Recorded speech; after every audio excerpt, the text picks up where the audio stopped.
Welcome to my channel. இன்றைக்கி நம்ம பார்த்துல என்ன சமையலுங்கிறத ஒரு சின்ன இது கொடுக்குறேன். இன்றைக்கி நம்ம பார்த்துல மிளகு ரசம், மோர் குழம்பு, பூசணிக்காய் போட்ட மோர் குழம்பு, மிளகு ரசம். மிளகு ரசம் எப்படி வைக்கிறதுங்கிறத ஒரு சின்ன கிளிப்பு கொடுக்குறேன். அதுக்கு ஒரு லெமன் சைஸ் புளியை கரைச்சி இதில் விட்டுருக்கேன். அதில் ஒரு தக்காளி போட்டு கையால் நின்று கரைச்சிட்டு மஞ்சப்பொடி, உப்பு, பெருங்காயம் போட்டு அது கொதிக்கட்டும். அதுக்கு அரைக்கிறதுக்கு ஒரு ஸ்பூன் மிளகு, ஒரு 3/4 ஸ்பூன் ஜீரகம், ஒரு ஸ்பூன் துவரம்பருப்பு, ஒரு 5-6 கருவேப்பிலை போட்டு அரைச்சிட்டு அதில் பார்க்கணும்.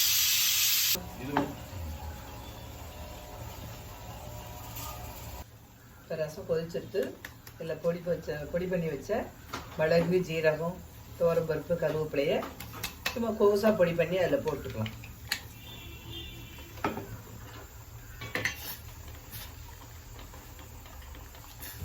இப்போ இதுக்கு தேவையான ஜலத்தை விட்டு அதை பெருக்கிக்கலாம்.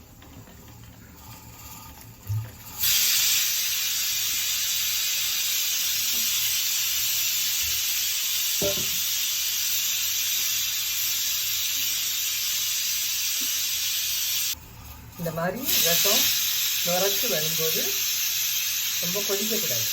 இந்த மாதிரி ரசம் போய் நுரைச்சிட்டு வரும்போது இதை ஆஃப் பண்ணிடணும். ஆஃப் பண்ணிவிட்டு நெய்யை விட்டு அந்த கடுகு, கருவேப்பிலை, ஜீரகம் தாழ்த்து கொட்டினா சிம்பிள் மிளகு ரசம் ரெடி.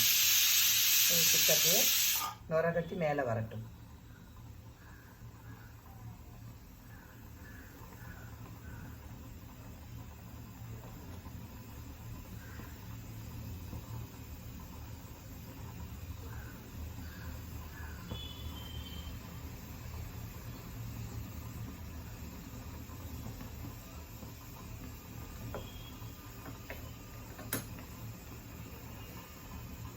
மிளகு ரசம் ரெடி ஆகிடும். ஆஃப் பண்ணிடலாம். நம்ம மோர் குழம்புக்கு என்ன அரைக்கணும்னு பார்க்கலாம். ஒரு 1/4 மூடி தேங்காய், 1 ஸ்பூன் துவரம்பருப்பு, 2 பச்சை மிளகாய், ஒரு 1/2 ஸ்பூன் தனியா, ஒரு 1/2 ஸ்பூன் ஜீரகம், இதோட ஒரு துண்டு இஞ்சி, இதை போட்டு எல்லாத்தையும் ஒன்றா அரைச்சிட்டு மோர் குழம்பு வைக்கும்போது பார்க்கலாம். இப்போ மோர் குழம்புக்கு மோரை இது பண்ணி வச்சுருக்கோம், கரைச்சி வச்சுருக்கேன். அதில் கொஞ்சம் உப்பு, மஞ்சப்பொடி போடணும்.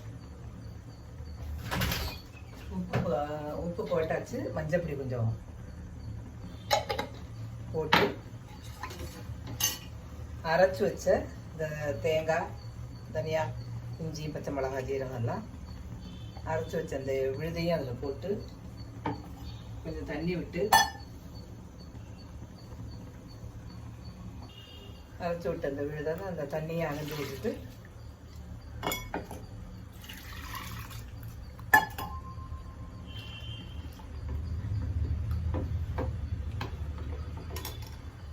வேக விட்ட இந்த பூசணிக்காவையும் அதில் போட்டுக்கலாம்.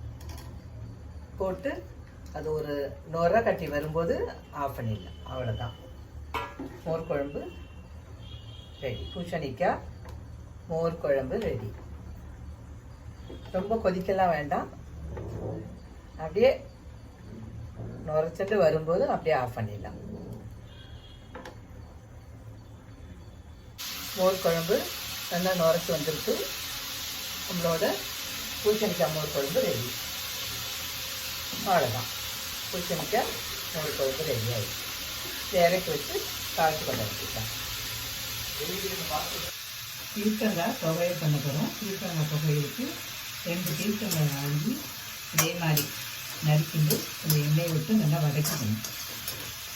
இது நல்லா வதங்கினோடனே உளுத்தம்பருப்பு, மிளகாவத்தூள், பெருங்காயம், கொஞ்சம் புளி, இதை வதக்கிட்டு இதை சேர்த்து அரைக்கணும். இதை வதங்கினதுக்கப்புறம் உளுத்தம்பருப்பு மிளகாவத்தூள் வச்சுருக்க காமிக்கணும். பீர்க்கங்காய் துவையலுக்கு கொஞ்சம் பெருங்காயம் போட்டுருக்கேன். அதோட ஒரு 1/2 ஸ்பூன் அளவுக்கு உளுத்தம்பருப்பு,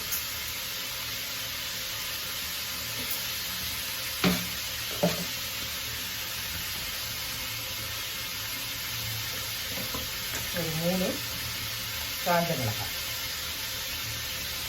இதை போட்டு நல்லா வறுத்துக்கலாம். வறுத்துட்டு அதோட சேர்த்து இதையும் அரைச்சிட வேண்டியதுதான். அரைச்சிட்டு காமிக்கிறேன். ரசத்துக்கு கடுகு,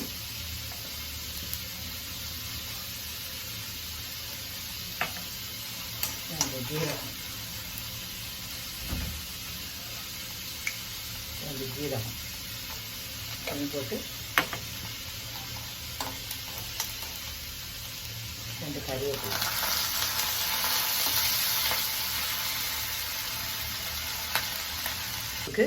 கொஞ்சோண்டு தேங்காய் எண்ணெய் விட்டு கடுகு, வெந்தயம், கருவேப்பிலை காய்ச்சி போட்டுக்கலாம். காய்ச்சிட்டு கடுகு,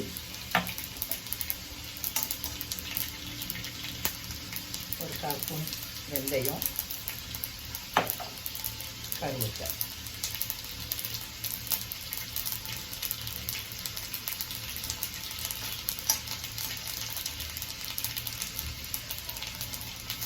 அவ்வளோதான். இது தாளிச்சது கொட்டிங்களா. தக்காளி கூட்டு பண்ண போகிறேன். அதுக்கு ஒரு சின்ன கரண்டியால் ஒரு கரண்டி பயத்தம்பருப்பு, ஒரு 2 பெரிய தக்காளி நறுக்கி போட்டு கொஞ்சம் உப்பு, மஞ்சப்பொடி, பெருங்காயம் போட்டு 2 விசில் விட்டு எடுத்துட்டு இதுக்கு என்னென்ன அரைக்கணும்னா கடலைப்பருப்பு, தனியா, மிளகா வத்தல், தேங்காய். கடலைப்பருப்பு, தனியா, மிளகா வத்தல் வறுத்துட்டு தேங்காவோட வச்சு அரைச்சி இதில் போட்டால் தக்காளி கூட்டு ரெடி. இப்போ கூட்டுக்கு ஒரு 1/2 ஸ்பூன் எண்ணெயை விட்டுக்கலாம். கடலைப்பருப்பு, தனியா, 2 மிளகா வத்தல் இதெல்லாம் வறுத்துக்கலாம் கூட்டு. இதோட ஒரு 1/4 மூடிக்கு கொஞ்சம் கூட தேங்காய் வச்சு அரைச்சி கூட்டி போட்டுக்கலாம்.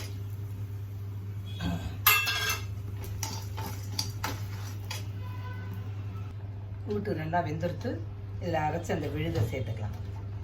கடலைப்பருப்பு, தனியா, கொஞ்சம் பெருங்காயம், காஞ்ச மிளகாய், தக்காளி கூட்டு,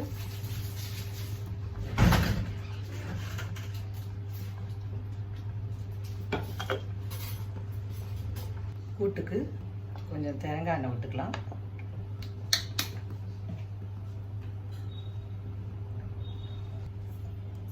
கடுகு, கொஞ்சம் கடுகு, உளுத்தம்பருப்பு,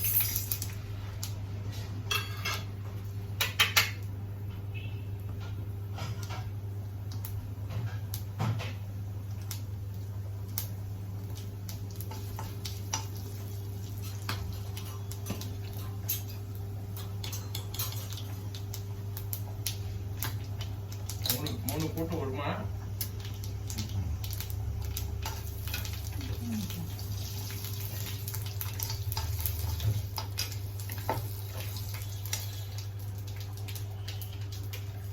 கூட்டுக்கு தாளித்து கொடுத்தது அதில் போட்டேன். அவ்வளோதான். சமையல் ஓவர். தக்காளி பருப்பு ரசம், பூசணிக்காய் மோர் குழம்பு, மிளகு ரசம், தக்காளி கூட்டு, பீர்க்கங்காய் துவையல், வெண்டைக்காய் கறி, சுட சுட சாதம்.